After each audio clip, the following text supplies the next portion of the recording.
Hello everyone, welcome back to our channel. आज के इस वीडियो में हम अगेन इंडियन एडवोकेट एक्ट 1961 के एक प्रोविजन जिसका नाम है सेक्शन नंबर 24 उससे रिलेट करते हुए एक चीज़ जानेंगे। बेसिकली पॉइंट क्या है, तो शायद सब इस चीज़ से फैमिलियर होंगे। जो भी लोग 3 साल या 5 साल का LLB या BLLB रिस्पेक्टिवली करते हैं, वो खुद ही 3 साल या 5 साल एक अच्छा खासा अमाउंट जो है, वेदर इट्स NLU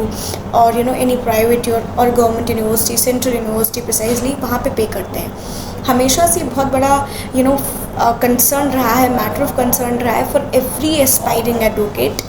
कि एक इतना अमाउंट पे करने के बाद भी जब हम स्टेट बार काउंसिल में बेसिक एनरोलमेंट के लिए जाते हैं तो वहाँ पे भी अलग अलग स्टेट बार काउंसिल्स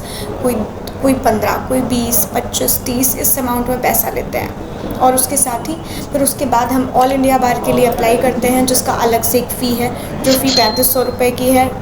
लोग कहता है नॉमिनल फ़ी है, लेकिन बहुत बड़ा अमाउंट है। और जिसमें से अगर आप AIBE यानी ऑल इंडिया बार एग्ज़ामिनेशन 18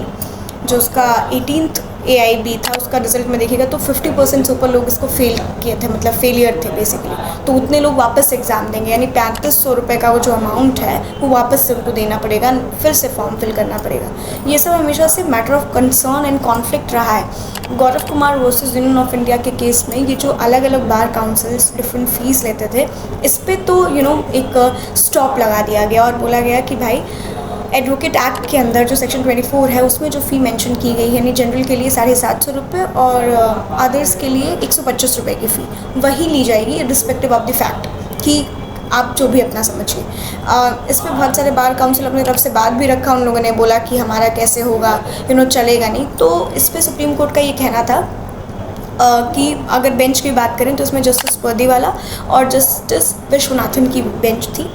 और इनका ये भी कहना था कि देखिए, अगर आपको इसमें कोई दिक्कत है, कोई समस्या है, तो आप पार्लियामेंट के पास जाइए, क्योंकि लॉ बनाने का काम, पार्लियामेंट हमारी लॉ मेकिंग बॉडी है, तो लॉ बनाने का काम पार्लियामेंट का है। सुप्रीम कोर्ट का काम जो है वो जिसे कहते हैं ना कि जस्ट एंड फेयर चीज़ चेक करना है, और उसको आप चेक एंड बैलेंस बोलते हैं, वो करना है। तो चेक एंड बैलेंस करते हुए सुप्रीम कोर्ट ने जो दोनों साइड को बैलेंस किया, एडवोकेट सेक्शन भी अपने हिसाब से गलत उनके साथ भी ना हो और इधर भी उनके साथ गलत ना हो, इस चीज़ को बैलेंस करते हुए एक फ़ी जो थी एडवोकेट एक्ट में ही जो फ़ी दी गई थी, जो पार्लियामेंट के थ्रू ही एक एक्ट स्टैट्यूट इनैक्ट हुआ, उसके अकॉर्डिंग रखी गई। अब फिर से ये क्या चीज़ इशू हुई है, बीच में 3500 रुपये को लेकर के भी एक केस आया था, एक बात हुई थी, लेकिन कुछ उस पर एज सच हुआ नहीं था। अगेन हुआ है यूपी की एक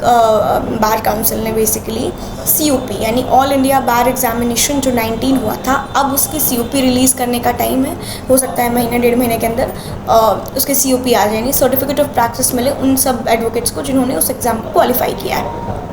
अब किया क्या है कि जो आपका UP बार काउंसिल है उसने 14,000 रुपये की एक अमाउंट सेट की है, जो 14,000 रुपये की अमाउंट बेसिकली COP के बदले कैंडिडेट्स को देनी है, और बहुत सारे ऐसे कैंडिडेट्स हैं जिन्होंने तो दे भी दिया है। अब इसी चीज़ को सुप्रीम कोर्ट में चैलेंज किया गया है। तो जो चैलेंज करते हुए जो बात बोली गई है वो 2 ही चीज़ था। सबसे पहला चीज़ तो ये कि ये अमाउंट किस लॉजिक से ली जा रही है, मतलब हम जो 3500 रुपये भरते हैं ऑल इंडिया बार के एग्ज़ामिनेशन फॉर्म का फ़ी, उसमें सब कुछ इंक्लूड होता है, ऐसा पिटिशनर ने बोला। तो जब ऑलरेडी सब कुछ हम दे देते हैं तो उसके बाद हम 14,000 का एक बड़ा अमाउंट क्यों पे करें सिर्फ COP लेने के लिए। इसी चीज़ को सुप्रीम कोर्ट ने for a very first time and really respect, यहाँ पे सुप्रीम कोर्ट के लिए जो है वो रिस्पेक्ट और ज़्यादा बढ़ गई है सभी लॉ ग्रेजुएट्स और एडवोकेट्स की, क्योंकि सुप्रीम कोर्ट ने इस बात को कंसीडर किया और कंसीडर करते हुए ये बोला कि